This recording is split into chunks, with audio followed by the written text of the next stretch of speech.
there, my name is Felix Beck and the Rabbi from another planet. Please like, share and subscribe and ring the little bell so you're notified when new videos drop. Before I get into this video, there's two very important public service announcements. Firstly, one, no, nobody has smacked me in the eye, which it kind of looks like it does here. You know, I know I told this. Yeah, it kind of looks like it did here. Nobody did that, I promise. Well, maybe they did. I was too drunk to notice it, but nobody smacked me. That is not to say I do not often have it coming to be smacked in the face by somebody randomly. But no, that did not happen. I think it's some kind of wild mosquito bite. In fact, I'm looking outside my window right now, and there is a freaking massive, I don't know what that is, mosquito daddy long legs on the outside of my window. So yeah, that's what you get when you live in the Middle East sometimes, really, Sonny. You know, you think you're living in like a normal place, and all of a sudden like a mosquito the size of a small Jeep appears and then bites you on the face when you're about to wake up, which is what happened to me yesterday. My eye was like, oh, totally blown up. So there's not that. Second, very important public service announcement. We just finished the Jewish holiday of Passover, in which us crazy Jews don't eat anything with yeast or anything that's fermented over for 7 days, which is a bit of a weird thing. It's a whole thing. But we eat like these crackers called matzah, which is you have to be baked within 18 minutes, and they're like hard crackers. So it takes your stomach quite some time to get used to it. So you spend the first, I would say, 3 or 4 days of Passover. Also, on the first night of Passover, you've got to have like 4 big cups of wine. And so, you know, when it hits your stomach, starts fermenting. And so it takes a good 3 or 4 days of Passover, because you're also using lots of stuff with potato flour as well. For, you know, your stomach's like and like exploding in incredible displays, incredible explosions of excrement and urine. You do on the bathroom. So you have that. But now the holiday just finished, and we had the first called Chometz, had the first bread yesterday, and now my stomach's doing the same thing again. This is the second time I recorded this video. The first time I had to stop a few minutes in, had to run to the bathroom where it looked like there was a whirly splat attachment connected to my arse when I pooped.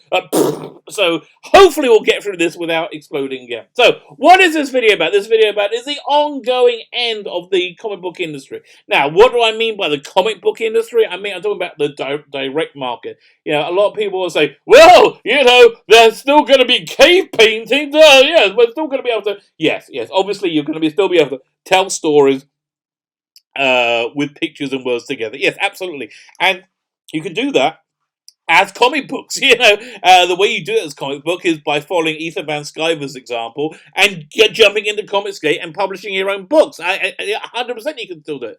If you're one of the incredibly untalented people who have been hired by Marvel and DC over the last few years, you're probably still okay as well, because you're going to be, because you're so unbelievably untalented and just ill-suited to write comics, in that you hate America and you hate American values, you know, and the comic buying public kind of tends to find that repellent, because they kind of like America and American values. They kind of find that whole idea of like hating America just repellent. Like Heather Antos, oh my God, who is like one of the chief cheerleaders of the occupiers of comics, people who occupy comics, like essentially, like, you know, the naughty people from Germany in the 1930s.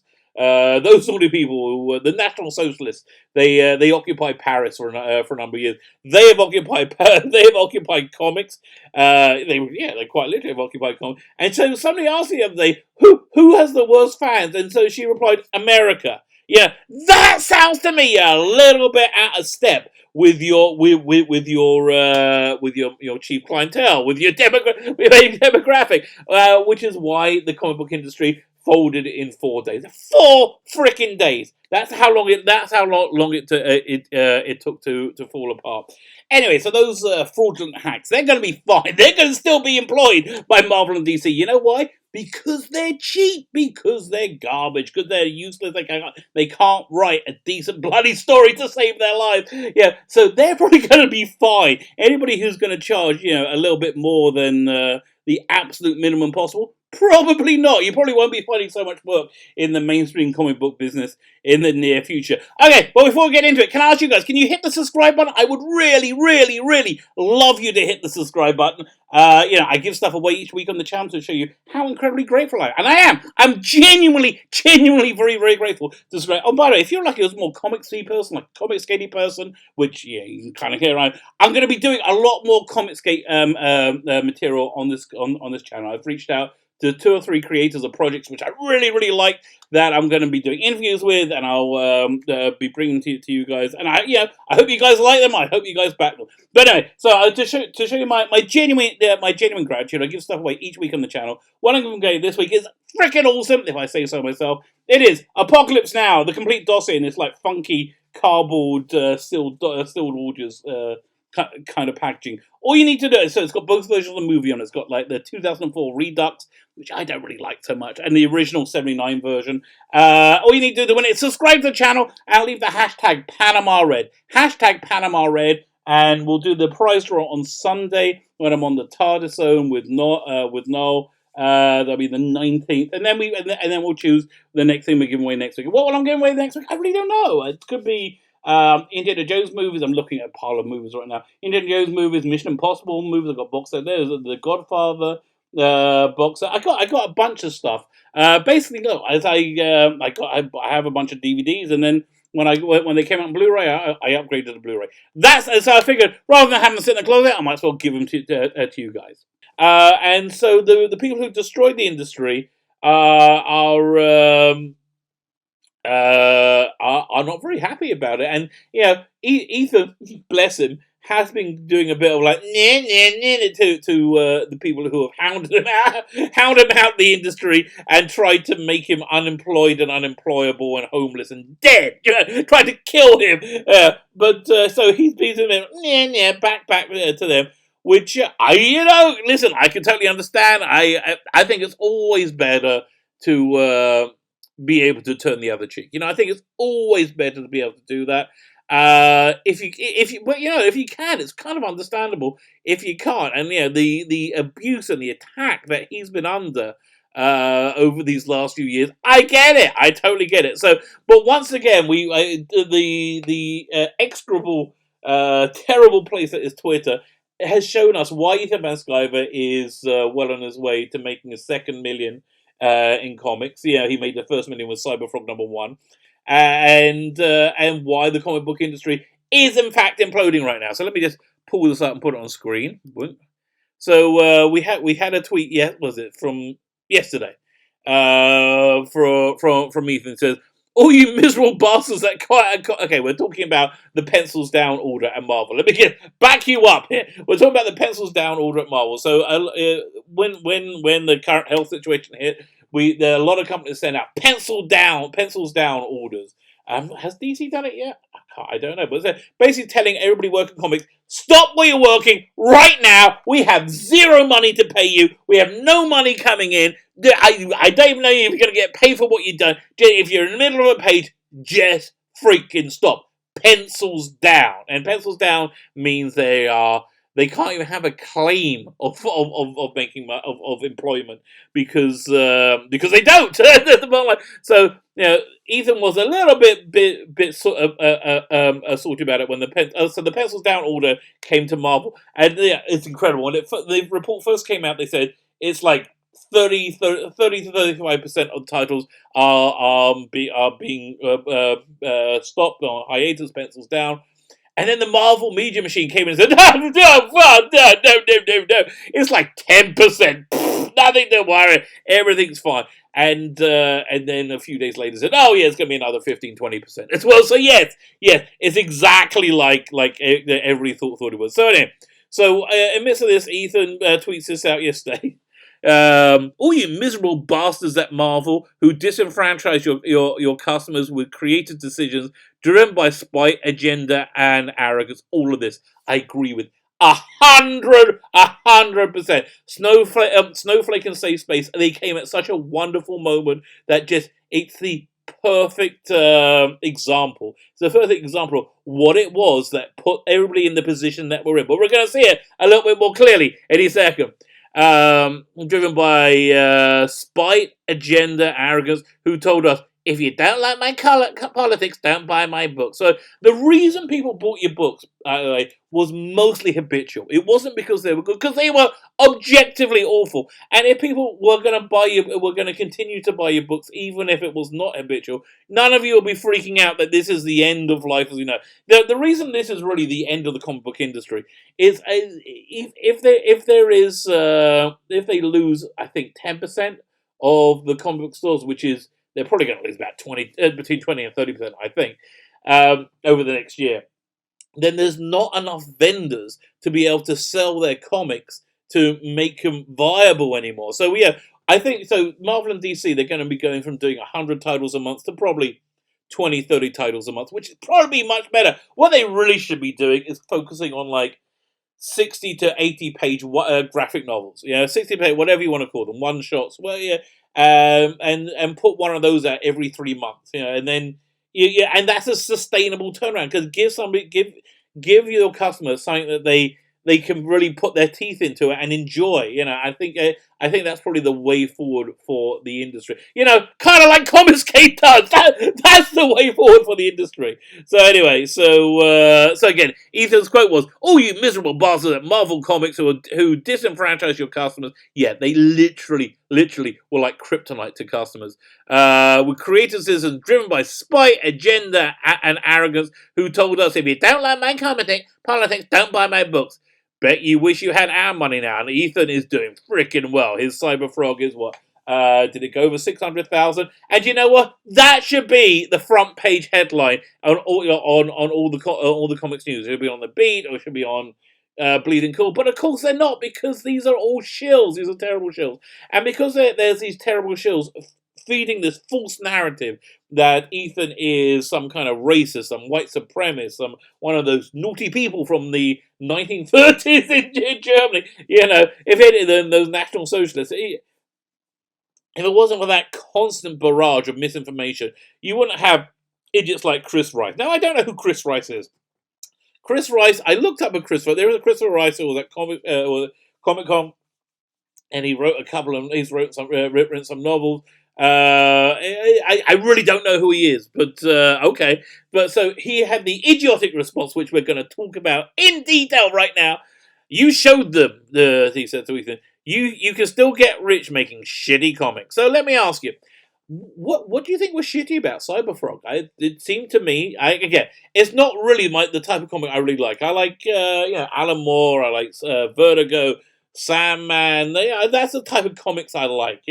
So, but I bought Cyberfrog because Ethan was a freaking genius, and he worked out that people don't buy things because they want the thing. They buy a thing mostly because they like the person. They have some kind of personal rapport with the person selling it. That's how you do sales, which is why I'm freaking awful at sales. But that's how you do sales. Which is again why. But I bought it, and it was a above average comic book from my perspective. It was fun, exciting, kinetic, fantastic artwork, apolitical. There was no sign of this white supremacy in there, which apparently is what all Comicsgate is about. So what exactly, Chris Rice, did you think was shitty about this comic? I really want to know, because I'm going to make a guess.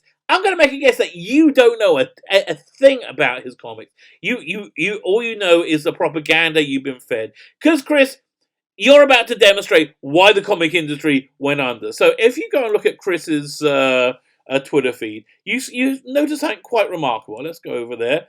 And yes, you see, it's a political post. It's a black person being arrested for, they say, for treating people for the current pandemic outside his house.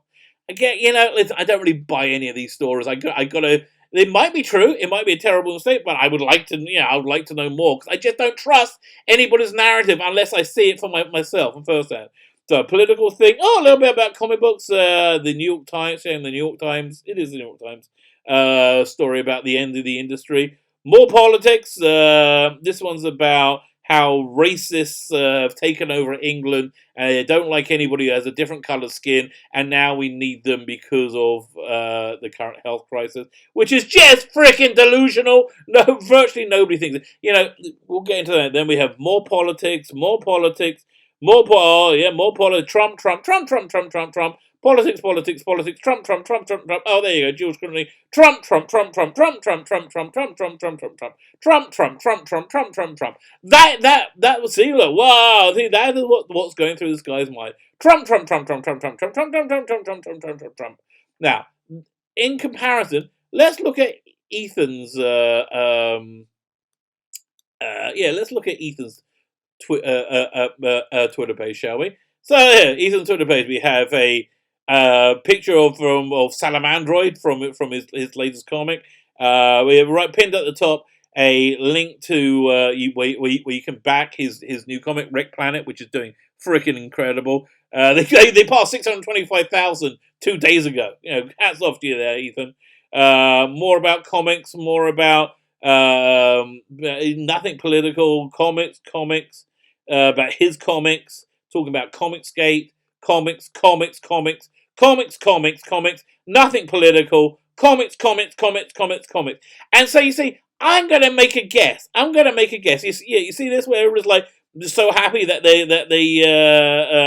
they're making so much money in Comicsgate. I'm going to guess that these things may not be unconnected, may not be as unconnected as morons like Chris Rice can't really get their heads around. You know, if you're a political commentator and you want to be a political commentator, be a political commentator. But being a political commentator with an extreme bias doesn't sell comics. You know, I don't think, say, Ben Shapiro or Rush Limbaugh are going to do well selling comics, even though they are political commentators with extreme bias. So, equally, I don't think that if you're obsessed with Brexit or with Donald Trump or whatever, you're obsessed with it, that, you know, comics just might not be for you. I understand mainstream comics were for you and they were a home for you, but that was only when you had the razor thin margins that you could rely on, which has now been taken away from you. So, yeah, I understand. You feel it's really important to take characters that people have loved all their lives and emasculate them and gender swap them and race change them. I understand how you find that really, really important. But the one thing you forgot to carry through, when you went through this tour of cultural vandalism, is making the stories good. You know, make the stories good. So for me, actually, I didn't even notice this happening because I kind of floated away from American comics, and I got into reading Brian Michael Bendis's Spider-Man, the other one, the Latino African American Spider-Man. Miles Morales. And I tell you, I really like those books. I really freaking enjoy those books. I like them all. I thought they were good. I thought they were solid. I thought they were entertaining.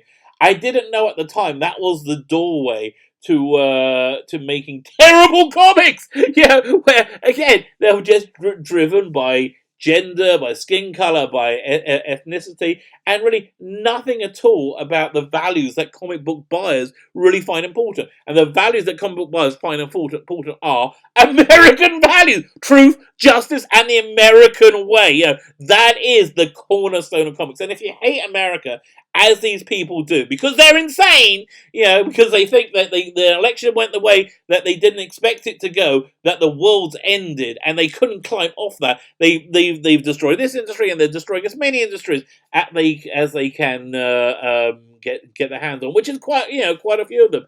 But anyway, I think we stray from the point now. You know, just simply, if you're interested in comics and you want to sell comics, maybe talk about comics. If you're not interested in comics and you're interested in politics, that's fine. It's not going to help you sell comics. In fact, it's probably going to hurt you selling comics. My name is Sheila Becker, the Rabbi from another planet. Please like, share, and subscribe, and ring the little bell so you are notified when new videos drop.